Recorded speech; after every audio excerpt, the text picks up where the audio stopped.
Official telling NBC News that the report will not be dropping this week.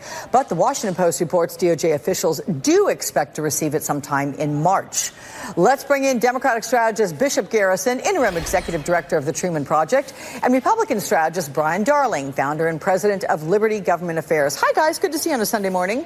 Good morning to you. So, all right, Bishop, we'll start with you here. Mueller's team, the sentencing memo that we got yesterday on former Trump campaign chairman Paul Manafort, revealing very little that we did not already know. Do you see that at all as an indication of what to expect from Mueller's report on the overarching Russia investigation? Well, thank you for having me, Alex. The biggest thing here we need to understand is everyone just needs to take a breath and have some patience here. What you have is a career law enforcement official, a man who ran who's director of the FBI for 10 years, who's a former U.S. prosecutor. He has a theory as to how all of this needs to unfold. He has a team, an incredible team, of professionals that have been brought together to do a thorough investigation, and we just need to let this investigation continue. We need to ensure that it is protected by Congress to ensure that it completes its fruition, and we have a better understanding of who was a part of the criminal activity here and what needs to take place. People need to be held accountable, and Mueller is going to ensure that that happens. Yeah.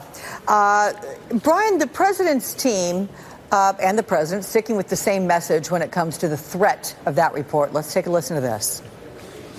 We're seeing the same reports that you are. Well, we'll read it like you will. Whatever's released, whatever's made public. I look forward to seeing the report. We've wasted tens of millions of dollars in 2 years looking for collusion. There was no collusion. There was no collusion. If it's an honest report, it will say that. We feel good about the fact that what we've said all along for the last 2 years will be clear. We'll be ready. So a couple things here. Are you at all concerned that they are not going to be ready? I mean, they say they're going to be ready, but might there be information that Mueller uncovers that they don't expect? It's quite possible. I mean, this is going to be what we anticipate to be a very comprehensive report.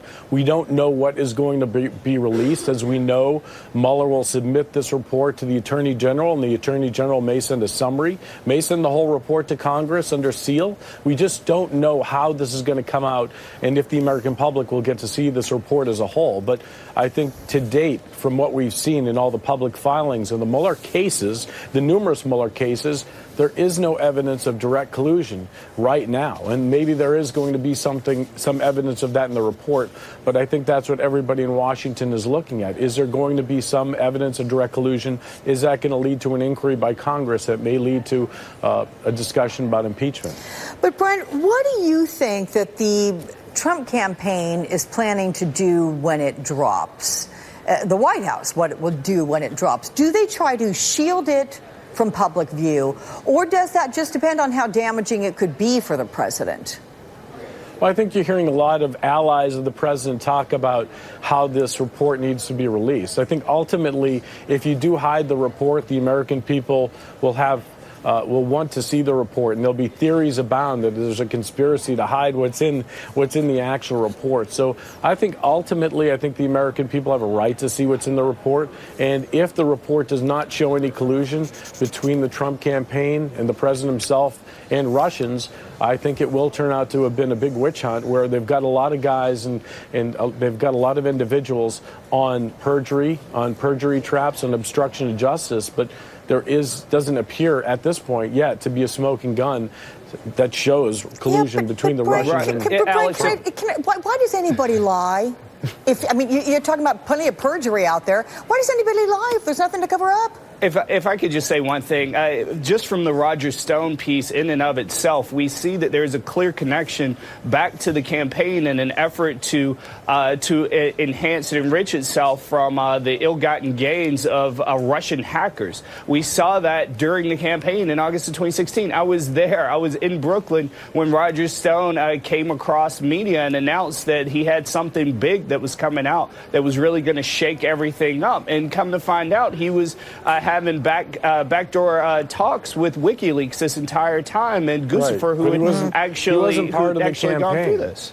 He was not part of the campaign. He absolutely had the ear of the campaign. He was working at the behest of Bannon. This is not a controversial idea or statement. This is we know this to be true, and we're going to see more of it come out as we see Roger Stone go through the legal process. Speaking of former associates with the campaign, I'm going to ask you in a second, Bishop, about Sam Nunberg, so just hang on tight for that. But, Brian, you know, with regard to Bill Barr, where's the pressure on him coming from? What is he going to do with this report?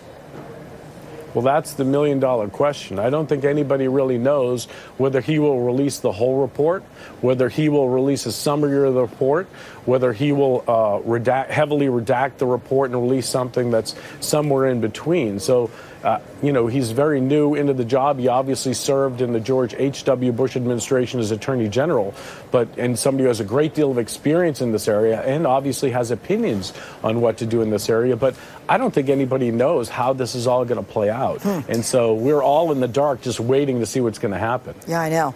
Okay, Bishop, Sam Nunberg, I mentioned, of course, former campaign advisor to Donald Trump. And here's what he's expecting from the Mueller report. Take a listen to what he had to say. I can't imagine that the special counsel is not going to release something that shows a roadmap for the House to investigate a conspiracy to answer it as a political question. Impeachment, you mean? Correct, for articles of impeachment. What's your take on that, Bishop?